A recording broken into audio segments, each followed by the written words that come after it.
сука, блядь, ёбок. Нахуя нужно было Шипова, блядь, заёбывать, ебать ты.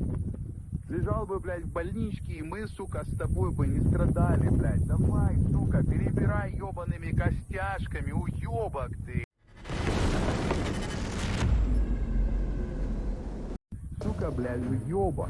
Despite promises from the Russian government, wounded soldiers are routinely being denied medical examinations, psychiatric assistance, or prosthetic limbs, leading to sick, limbless, and brain-damaged men being returned to the front lines. The Russian war blogger Anastasia Kashevarova, who has written repeatedly about the mistreatment of Russia's wounded, has posted a comparison of official claims and the reality of what the men are facing. I will say that the reports from officials and from those who work on the ground, who are really immersed in the topic, were strikingly different. Officials' vision, prosthetic limbs put into production. Reality, only a few units have been delivered to fighters so far. Officials' vision, civilian hospitals treat thousands of fighters. Reality, in Kursk Oblast, for example, as part of cooperation with the Ministry of Defense, civilian hospitals receive money for treating soldiers, but roll out lists of necessary medications to volunteers, and the cooperation has not yet been established. Officials' vision, soldiers undergo medical examination in civilian hospitals. Reality, some servicemen do not go on leave. Some need rehabilitation rather than medical examination. But their commanders do not allow them to take leaves after going to the hospital, since they are required to return to the unit after the hospital, and from there they are sent to the location. So only a tiny percentage undergo medical examination.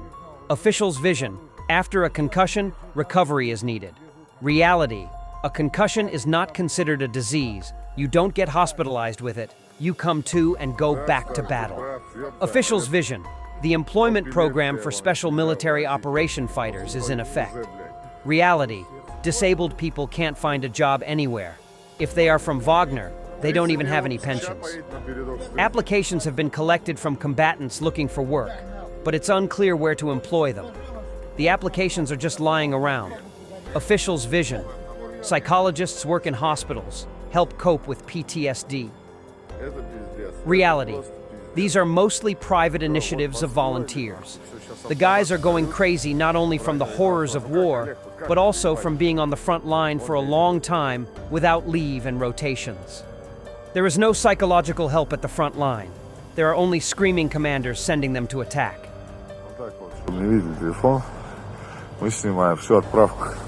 Ghosts of Kyiv, or fighters of the Ukrainian 40th Tactical Aviation Brigade, strike Russian military facility in Russian Bryansk Oblast.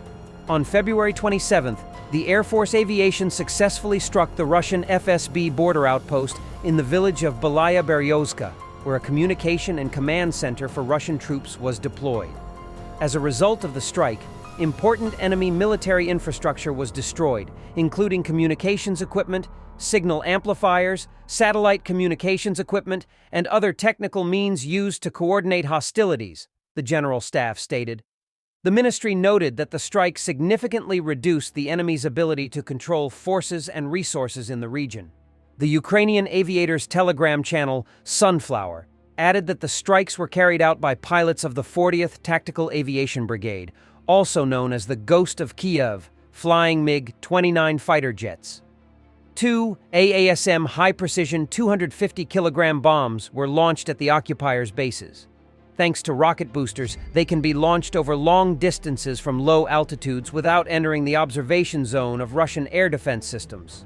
3 days earlier, the same brigade had carried out bombing attacks on the Troye-Bortnoye border crossing in the Bryansk Oblast. At the Troye-Bortnoye checkpoint, there was a concentration of enemy personnel as well as communications and electronic warfare equipment. With the growing number of guided bombs in the Ukrainian arsenal, precision strikes against enemy positions and even manpower are becoming more frequent. Russian intelligence services tried to make a Ukrainian 15-year-old girl a suicide bomber by forcing her to carry explosives into a police station in Chernihiv. The details of the foiled operation were reported by Suspilna, citing the representatives of the Security Service of Ukraine. The Russian special services were preparing a terrorist operation in Chernihiv at the end of December 2024, trying to use a 15-year-old schoolgirl from Kiev who was to unknowingly bring a package of explosives into a police building. The bomb was supposed to detonate as soon as the girl entered the building. The only thing that saved the schoolgirl from death was the fact that SSU counterintelligence operatives knew about the Russian operation from the very beginning, and it was they who planted the bomb. The story of the suicide girl began in Koryukivka. At the end of November, an 18-year-old local resident set fire to the local center of provision of administrative services. The boy did it for money at the request of Russian special services. He filmed a video as a report on the work done, after which it was distributed by Russian telegram channels. Later, SSU officers caught the arsonist. We caught him together with the police.